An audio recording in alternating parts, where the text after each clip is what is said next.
Eh ben, je m'appelle Raphaël Joffre, je suis compositeur de musique de jeux vidéo et designer musical.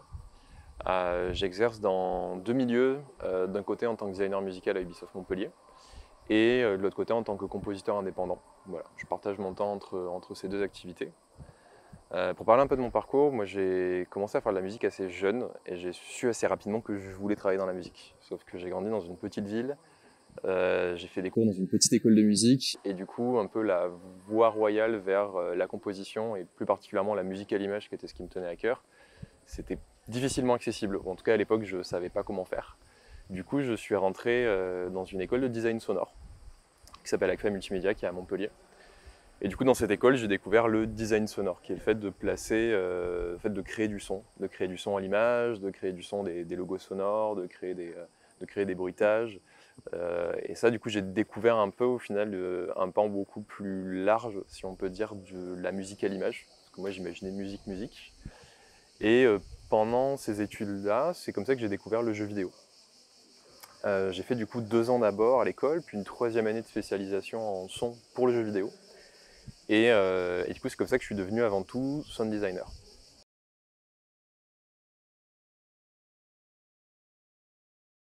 Et ben, on va dire, mon boulot a pas mal évolué, comme je disais. Donc moi, je suis d'abord parti du sound design, et pour présenter un peu le sound design en général, le sound design dans le jeu vidéo, c'est d'être responsable de tout ce qui concerne les sons, les bruitages, les voix, les ambiances. En gros, tout ce qu'on entend dans un jeu vidéo, tu as quelqu'un du sound design qui bosse derrière. Moi, peu à peu, je me suis spécialisé en musique, du coup, vu que c'était ma passion, jusqu'à devenir designer musical.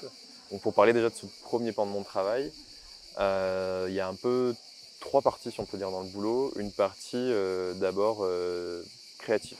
C'est-à-dire, moi, je travaille en collaboration avec, selon les projets, un compositeur, une compositrice, parfois même plusieurs personnes pour la musique.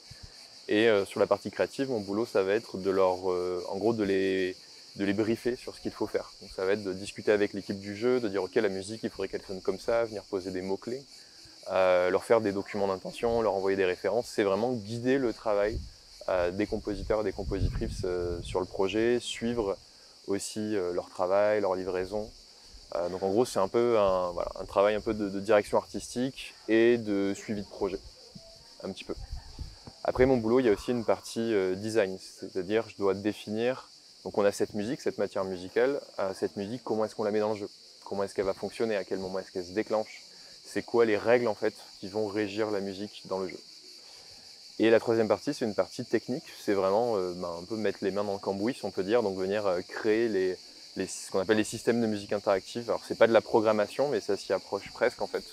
Donc c'est venir vraiment créer un peu tout ce qu'il faut pour que la musique fonctionne dans le jeu, tester, itérer, améliorer les systèmes, résoudre les bugs. Euh, voilà. Donc ça c'est pour la partie music design.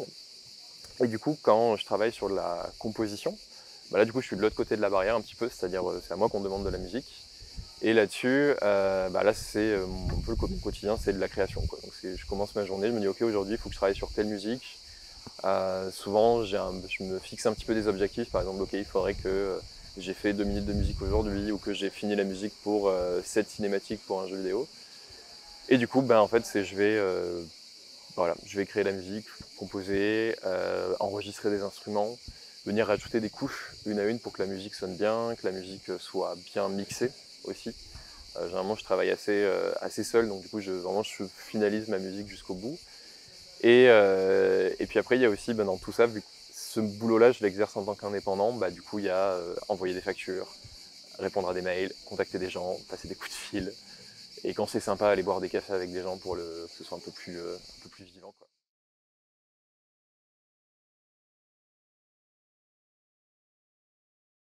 Eh bien, ouais. Alors tout d'abord c'est de la créativité. C'est vrai que c'est un boulot que ce soit côté design musical ou côté musique, enfin composition musicale. C'est avant tout un boulot créatif, c'est un boulot qui est artistique. Donc forcément, il faut avoir une affinité avec la musique, savoir composer. Il ne faut pas forcément être un excellent musicien. Donc, par exemple, je suis un pas trop mal percussionniste et un pas très bon pianiste, mais j'arrive à m'en sortir. Mais il faut surtout voilà, être capable de créer. C'est un boulot qui est pareil, qui est très relationnel. faut être capable d'expliquer aux gens ce qu'on a envie de faire, d'embarquer un petit peu les gens dans notre vision créative, travailler avec des musiciens, par exemple quand on enregistre avec d'autres personnes.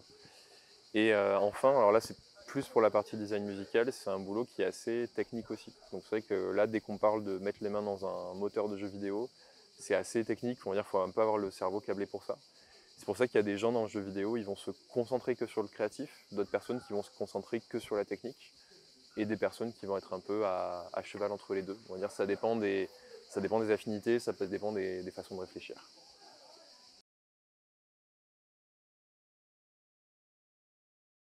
Ben, mon boulot, ce qui est cool, c'est que ça change beaucoup tous les jours.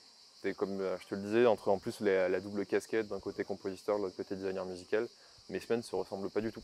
Ça c'est cool, j'ai l'occasion de bosser sur des projets différents, tant en interne à Ubisoft qu'en freelance. J'ai une gestion de mon temps qui est assez flexible aussi, ça c'est assez cool. C'est des projets qui sont motivants, bosser sur des jeux vidéo c'est cool, tu bosses sur des projets où parfois il y a des millions de gens qui vont jouer quand le jeu a du succès. Donc là c'est super intéressant, il y a beaucoup de travail en équipe aussi, donc c'est quelque chose qui est très motivant, qui est assez satisfaisant. Et puis ce qui est assez cool, c'est que la musique, on va dire, dans un jeu, c'est un peu une œuvre dans l'œuvre. Donc tu as toujours, on va dire, tu retrouves beaucoup de ce que tu as donné dans le produit final, dans l'œuvre finale.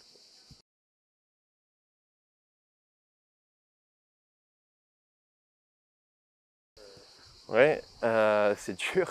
Le jeu vidéo, c'est super compliqué. C'est un domaine qui est hyper passionnant, mais qui est en même temps hyper prise de tête.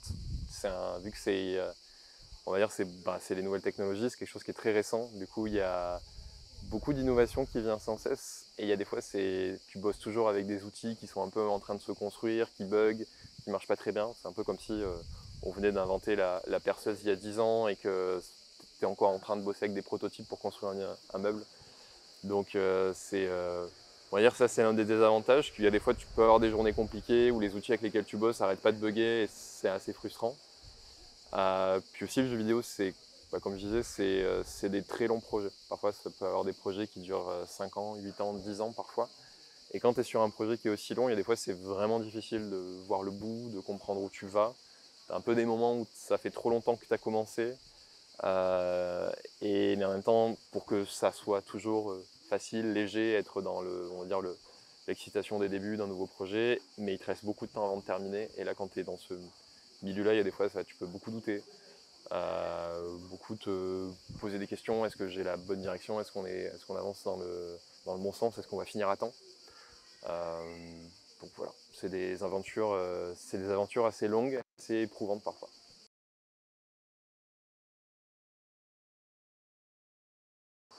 Ouais, bah déjà, comme je disais, mon boulot, en fait, ça fait 7 ans que je travaille là-dedans, dans le jeu vidéo, il a énormément évolué.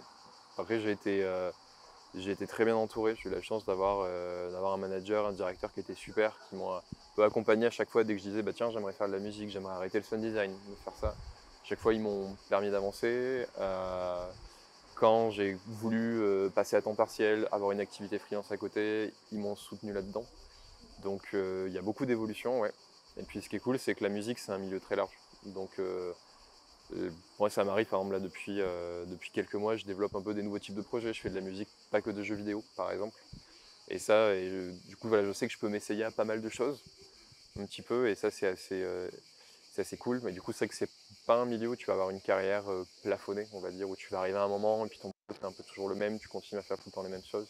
Non, si tu peux bouger, faire plein de trucs, t'associer avec des gens pour un projet, bosser tout seul sur un autre.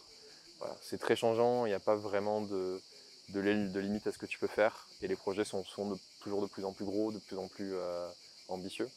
Donc voilà,